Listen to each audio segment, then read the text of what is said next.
Hey guys, welcome to another video. I'm excited for today. Why? We're going to talk about movement. Essentially, our 7 primal movements and how your training should incorporate these movement patterns so we can allow you to move effectively, move better, mobility, stability, flexibility. Alright, stay tuned.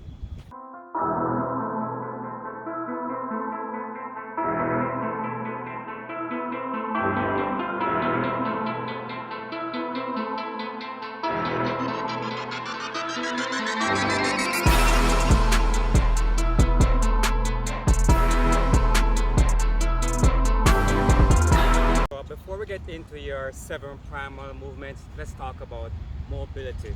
And that's just the ability for a joint to move freely through an optimal range of motion.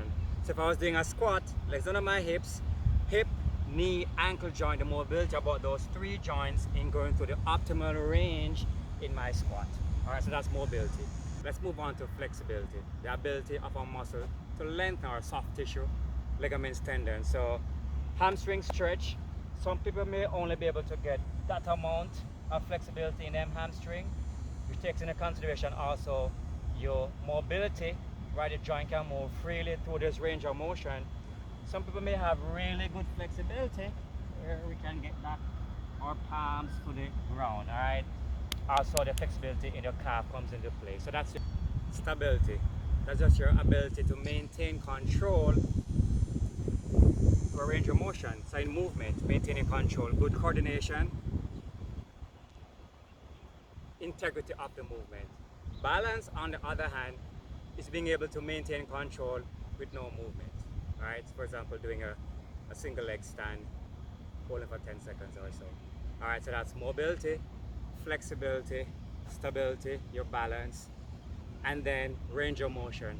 And that's just moving from point A, my hips in a squat, to point B.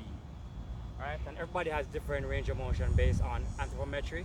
So based on, your hip angle, length of your femur. So everybody is different in being able to go into a deep squat and hold it, or some people can only go maybe a 3/4 squat. All right, so we've covered mobility, flexibility, stability, range of motion. All those are important to then translate over into how you'll be able to move effectively. Primal movement number 1, your gait. Walking, progressive jogging, then running. Shoulders back and down, proud chest, lengthen your torso, so engage your core, neutral pelvis, heel to toe, foot strike under the hips. Primal number 2, squat movements. So we want legs under the hips, proud chest, sitting back on your heel, hip width or wider depending on what's comfortable based on your anthropometry, hip angle, femur length, etc. So whatever is comfortable to prevent valgus. We want hip external rotations, engaging the glutes. So if you're home picking up something, less back, more legs. Lunges. Equidistant, legs under the hips as if stepping back on railway tracks, always maintaining stability. If it's a walking lunge or if it's static, maintain your balance. Lengthen your torso, engage your core to help with that integrity. And if you were to change your plane of motion, going into that frontal plane with your lateral lunges.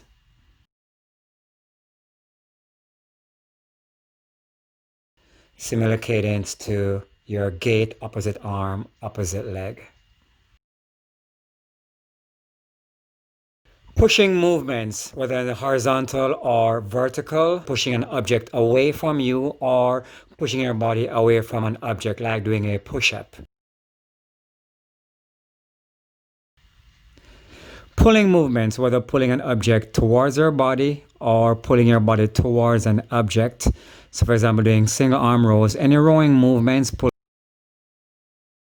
on the shoulders square, protect the lumbar by not opening the hips, to maintain the integrity in that upper body. Starting a lawnmower, we want to keep the shoulders square, limit the rotation through the hips. Rotational movements, engaging the obliques, going in the transverse plane. You also need good thoracic mobility here.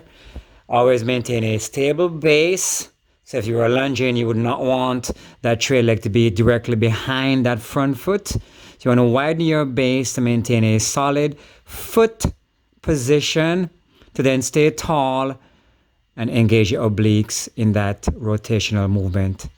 So any movement, for example, if you're playing a sport or just leisure, throwing, or in cricket or baseball, hitting an object. So any rotational twisting movement.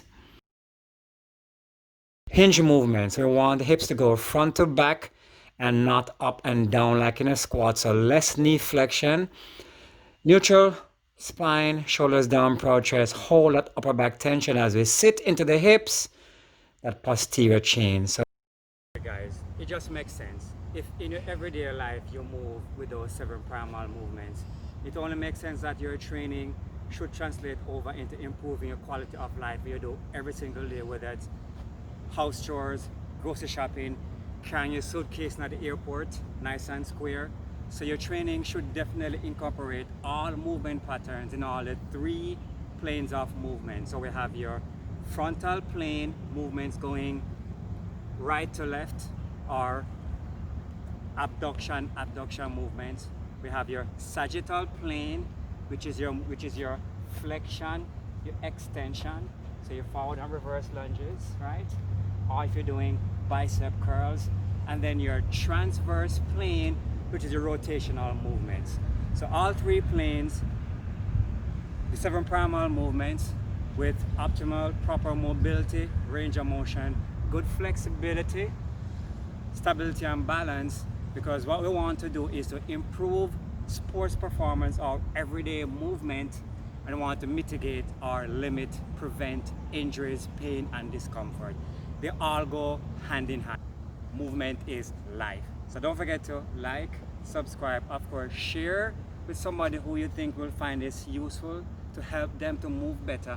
And of course, give me your feedback. More on, so drop a comment. More on to hear what you guys think, how your training is going, and we can build this community, this movement, this journey. All right, thank you.